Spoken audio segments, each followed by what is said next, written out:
అపర్ణ కావ్యతో ఇలా అడుగుతూ ఉంటుంది. ఇలా కదా ఏం చెప్పారు బాబుకి అని అని అడుగుతూ ఉంటుంది. ఆ మాటలకి అలా చూస్తూ ఉంటుంది కావ్య. తల్లి కాని తల్లి ప్లేస్లో వెళ్ళావు కదా, నిన్ను కాక ఇంకెవరిని అడగమంటావు చెప్పు అని అపర్ణ అడుగుతూ ఉంటుంది. ఆ మాటలకి తల్లి ప్లేస్లో వెళ్ళాను కానీ తల్లిని కాదు కదా, డాక్టర్ ఈ బాబుకి ఏదైనా తగ్గాలి అంటే అది తల్లే ఉండాలి అని చెప్పారు. కన్నా ఒడి మించిన మందు తనకి లేదని చెప్పారు. తను తల్లి కోసం తప్పిస్తున్నాడని, తల్లి ప్రేమ కోసం తప్పిస్తున్నాడని చెప్పారు అని అంటూ ఉంటాడు. అంటూ ఉంటుంది. ఆ మాటలకి అపర్ణ అయితే ఒకసారిగా షాక్ అవుతూ ఉంటుంది.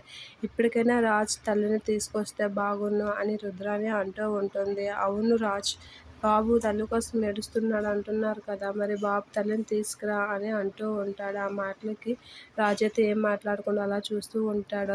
ధనలక్ష్మి కూడా రాజ్, మొన్నటి వరకు సమస్య నీది, కానీ ఇప్పుడు ఈ సమస్య ఇంటందరిది.